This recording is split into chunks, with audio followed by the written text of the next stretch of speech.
যদি তুমি এই 5টি সিগমা রুল ফলো করো তাহলে মানুষ তোমাকে অবহেলা করার সাহসই পাবে না। শুধু তাই নয়, তোমার যেই স্বপ্ন আছে সেটাও তুমি পূরণ করতে পারবে। তাই 1 সেকেন্ডও মিস করো না, কারণ প্রতিটা রুল তোমার ভিতরে শক্তি জাগিয়ে তুলবে। রুল নাম্বার 1, নিজের কথা ভাবো। হ্যাঁ, তুমি নিজের কথা ভাবো, কারণ এই দুনিয়ায় আর কেউ তোমার সম্পর্কে তোমার মতো জানে না। আগে নিজেকে বদলাও। মানুষ কি করছে, কি পড়ছে সেদিকে নজর দিও না।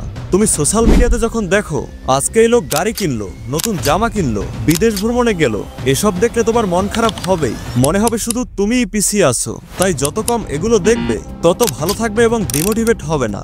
রুল নাম্বার 2, ইগনোর করতে শিখো।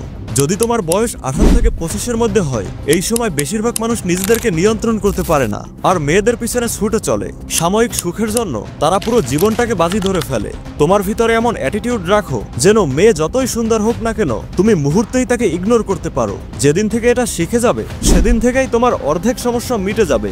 রুল নাম্বার 3, একা থাকতে শিখো। তোমাকে একা থাকতে শিখতে হবে। যতটা সম্ভব কম সময় বন্ধুদের সাথে ঘুরো আর পুরো সময়টা নিজের লক্ষ্যকে দাও। যে বন্ধু তোমাকে খারাপ অভ্যাস বা নেশার দিকে টেনে নেয় তার থেকে এখনই দূরে সরে যাও আর এমন বন্ধু বেছে নাও যে তোমাকে এগিয়ে যেতে সাহায্য করবে। একটি তেতো সত্য হলো 90%-এরও বেশি বন্ধু আসলে চায় না তুমি সফল হও। তাই বন্ধু খুব বুদ্ধি করে বেছে নাও। রুল নাম্বার 4, নিজের ভ্যালু বাড়াও। নিজের ভ্যালু বাড়ানোর একটি নিনজা টেকনিক বলছি, শোনো। বাজারে যেটার ডিমান্ড বেশি সেটার দামও বেশি, আর যেটা সব জায়গায় সহজলভ্য তার দাম সবচেয়ে কম। তাই তোমাকে যদি নিজের ভ্যালু বাড়াতে হয় তাহলে মানুষের মাঝে যতটা সম্ভব কম থাকতে হবে, তাতে তোমার ভ্যালু বাড়বে আর মানুষও তোমাকে বেশি রেসপেক্ট করবে। নিজের বিষয়ে কাউকে কিছু বলো না। তুমি কি করছো, কি করবে এসব গোপন রাখো। দেখবে ধীরে ধীরে তোমার ভ্যালু বাড়তে শুরু করবে।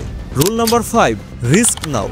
রিস্ক নিতে শিখতে হবে। তুমি যদি নিজের প্যাশনের পিছনে কাজ না করো তবে তুমি কখনো সফল হবে না। আমি এটা বলছি না যে এখনকার কাজ ছেড়ে দাও, এখনকার কাজ চালিয়ে যেতে হবে, কিন্তু ধীরে ধীরে প্যাশনের দিকে এগোতে হবে। এমন একটা সময় আসবে যখন তুমি বুঝে যাবে সবচেয়ে খারাপ কি হতে পারে আর সবচেয়ে ভালো কি হতে পারে। তখনই তুমি রিস্ক নেওয়ার জন্য প্রস্তুত হয়ে যাবে। মনে রেখো, যারা রিস্ক নেয় তারাই ইতিহাস গড়ে। এই কথাটা তো তুমি জানো, নো রিস্ক নো স্টোরি।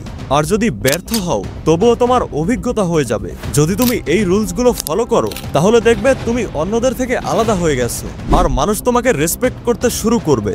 তো ভিডিওটা এই পর্যন্তই। ভিডিওটা ভালো লাগলে ভিডিওটিতে একটি লাইক দিতে পারো। সবাই ভালো থাকো, সুস্থ থাকো, বাই। কথা হচ্ছে নতুন কোনো ভিডিওতে।